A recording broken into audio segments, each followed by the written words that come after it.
Hello, this is Nick of Time. Welcome to this, our 31st talk on the general topic of the history and future of time in physics.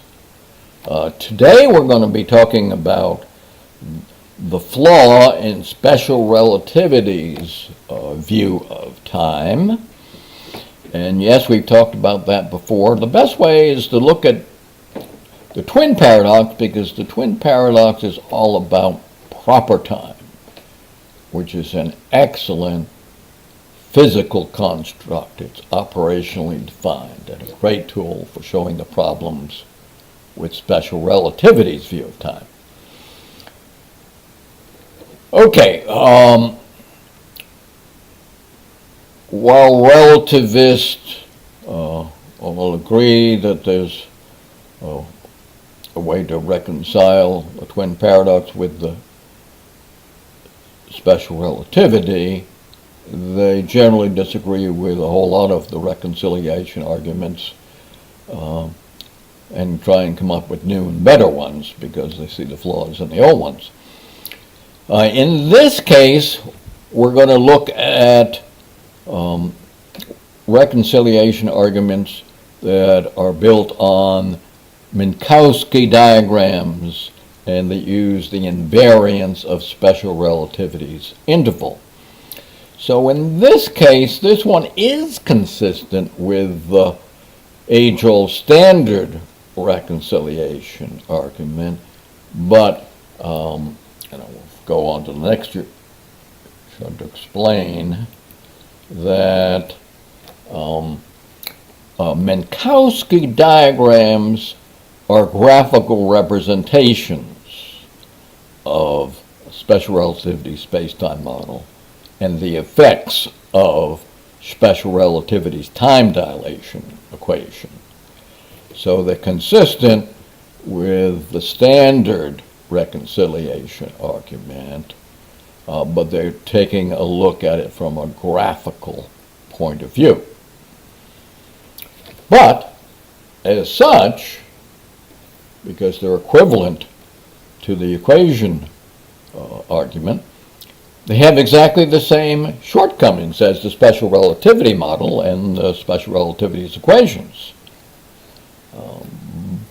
So you have to be aware of that. Sometimes if you see a new representation, you can be floored, and you have to think, okay, I'll just use the same logic that I'm familiar with, because it will definitely apply. Now, we'll look at a simple Minkowski diagram of the twin paradox. And this diagram is written from the perspective of the so-called stay-at-home twin. And we have a vertical time axis on the left, and at the bottom of the picture we have the horizontal space axis, often the x-axis. Now that triangle really shows two different so-called world lines. These are the paths that the two twins take. The totally vertical line that's parallel with the time axis is the stay-at-home world line. So the stay-at-home clock doesn't move, at least in the perspective of the stay-at-home frame. It just moves in time, in the sense that time always flows forward.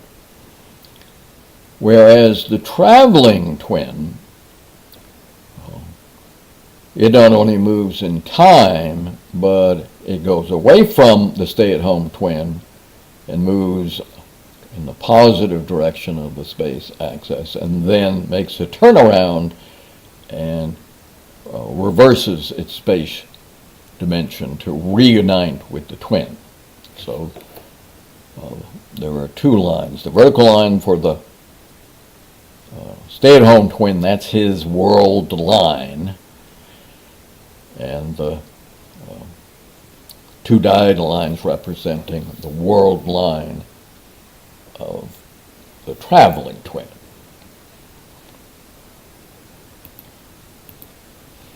Now, two things to remember as we do this talk. Proper time is defined as the time 4 o'clock between two events, but both of those events have to be on its own world line.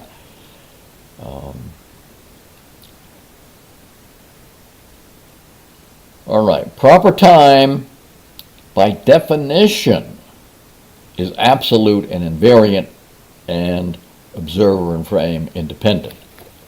And that's why special relativity has difficulty handling it, and why its descriptions of proper time lead to contradictions, because special relativity is about an observer-centric model. Well, special relativity also has a construct of the four-dimensional interval, and that's also invariant and frame independent because it's related to proper time. So just remember that fact. Proper time is absolute invariant. The interval is invariant. The interval between two events, and the proper time between two events, is invariant.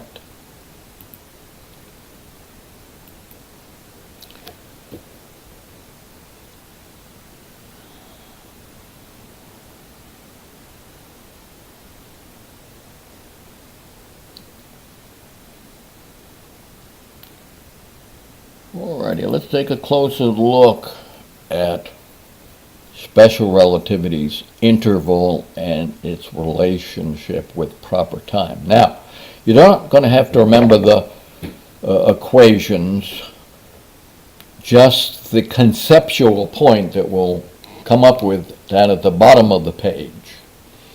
Now, as I write these symbols and equations, this product doesn't support showing exponents, so I just put this caret 2 after all of the individual items that are squared. Okay, so the interval, let's look at the first bullet. The interval between two events is an invariant, and that's the description of the interval. It's the coordinate time squared, in essence, minus the coordinate distance squared. Okay, proper time is related to the interval by the proper time squared equals the interval. Now, what does that mean? Well, for a clock at rest in a frame, namely, or for example, the stay-at-home clock, in the stay-at-home frame, for that clock, proper time equals coordinate time. But for any other clock that's traveling in that stay-at-home frame, for example, proper time is going to be equal to coordinate time minus the distance it traveled. Hence, and here's the conceptual point to remember, in a frame, any clock that's at rest, its time is equal to coordinate time. But for a traveling clock, it's going to be equal to coordinate time minus the distance traveled, and therefore it's going to be less than a clock at rest. So a traveling clock will record less proper time than a clock at rest. That's the basic logic in special relativity. So, let's look at a more detailed Minkowski diagram. And in this one, the world line of the stay-at-home twin, represented by SAH, going up the time axis.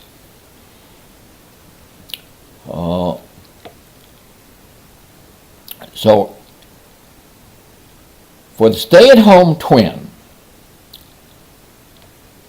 the proper time between event 1, the start of the twin paradox scenario, and E3, the end of the twin paradox scenario, is just coordinate time, the time in the stay-at-home frame. And again, this Minkowski diagram is written from the point of view of the stay-at-home frame. But in that frame, the so-called traveling twin,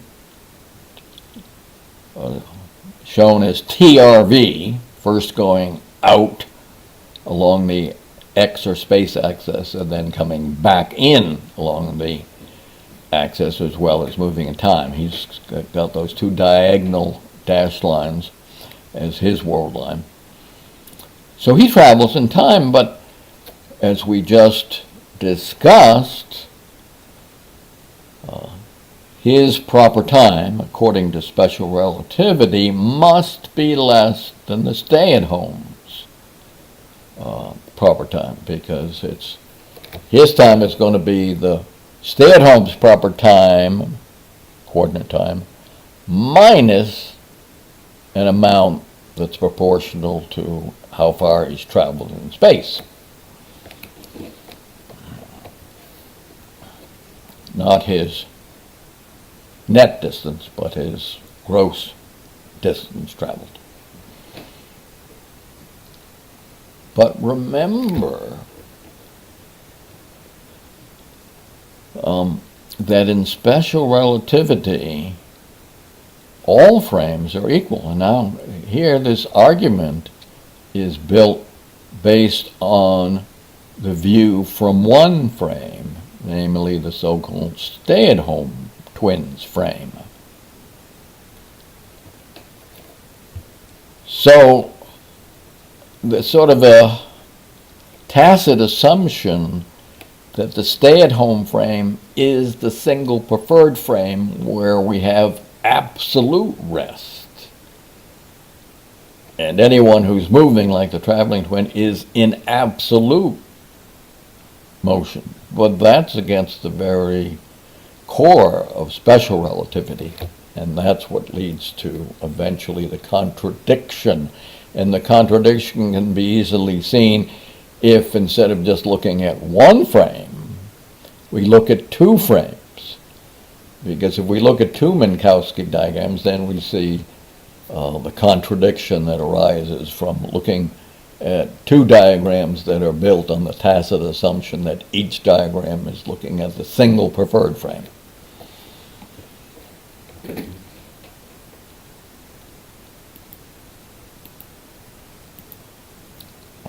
Okay.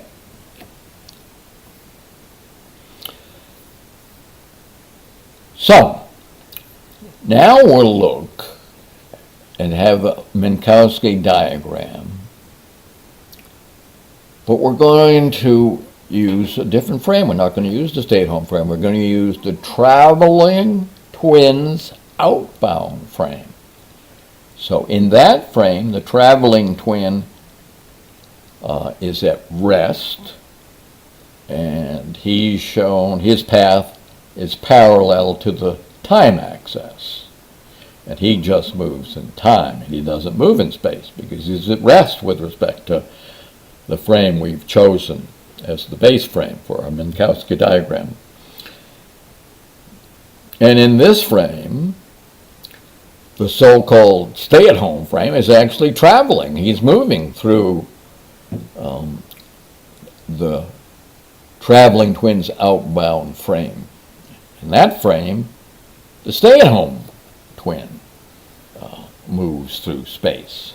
He's going out and away.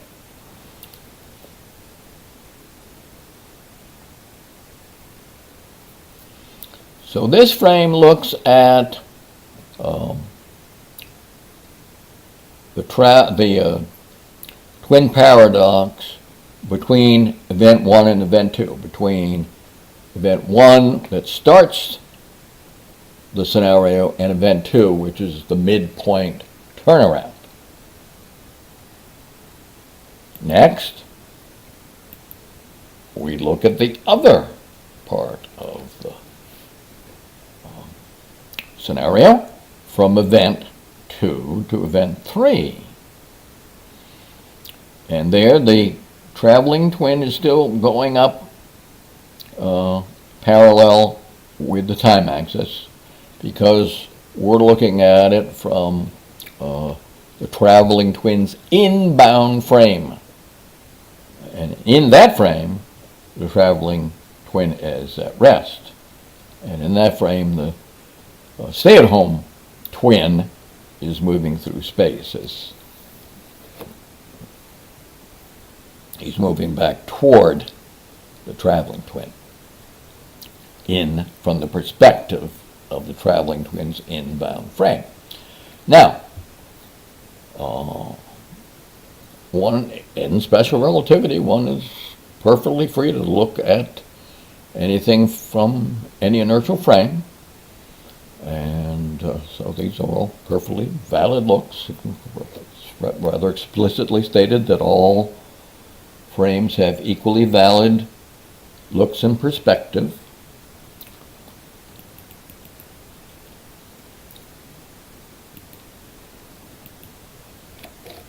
But let's take a composite look, and I'll make a point. I'm not trying to say that this is a single Minkowski diagram. This is two separate ones, but we're showing a composite view of two separate Minkowski diagrams just to make a graphical point. So from event 1 to event 2, we know that according to special relativity, stay-at-home twin, because he's traveling through space, he accumulates less proper time than the stay-at-home twin, which in this case is the so-called traveling twin. Similarly, between event 2 and event 3, we also know that for that pair of events, the stay-at-home twin accumulates less proper time than the traveling twin. So from event 1 to event 2, stay-at-home twin accumulates less proper time than the traveling twin, and from event 2 to event 3, the stay-at-home twin accumulates less proper time than the traveling twin, and therefore from event 1 to event 3, we see that the stay-at-home twin accumulates less proper time than the traveling twin. But that's the opposite conclusion that we came to using special relativity's Minkowski diagram, using the stay-at-home frame as the base frame. So there's nothing wrong with taking a look at two different frames, because the proper time for each twin is the proper time between E1 and E2 plus the proper time between E2 and E3. Now, of course, the relativists will try to make some bogus argument saying, well, we don't know what the time will be for E2 for the stay-at-home twin. Fine, but it doesn't matter. First of all, it doesn't matter where you put the line for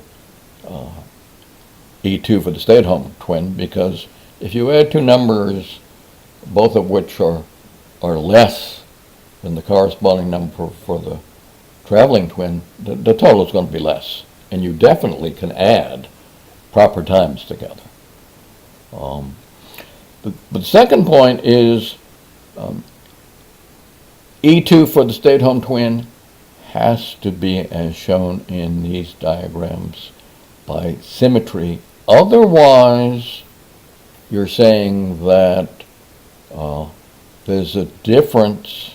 The physics is different from traveling to the right along the positive x-axis versus traveling to the left along the minus axis, which goes against special relativity's fundamental principle. The physics can't be direction dependent. Otherwise you have a hierarchy of frames, and then you'd have a single preferred frame.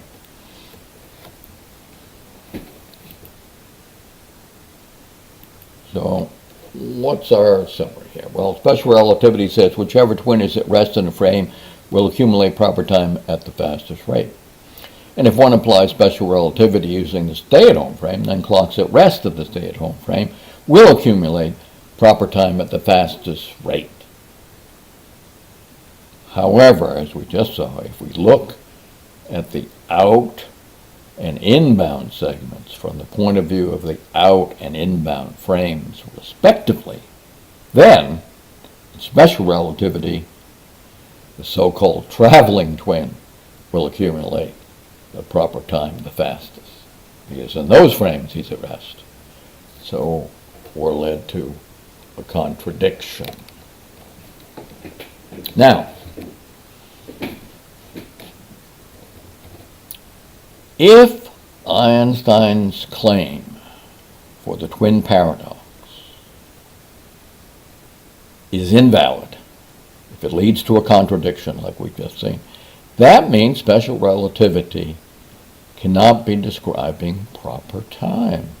And if it can't describe proper time, then it cannot be describing what's happening physically. It cannot be directly describing what's happening physically. Now, that doesn't mean that it can't come to the right answers for some things, because remember, from previous talk, what it tries to do is have each inertial frame simulate the single preferred frame. And as such, the simulation is modeled after the correct physical solution. And there are some things that are invariant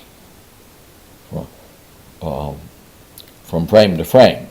And so for those things, special relativity can give the right numerical answer, but it's giving the wrong physical model. So, hopefully you have found this interesting and can join us next time. Thank you for joining us.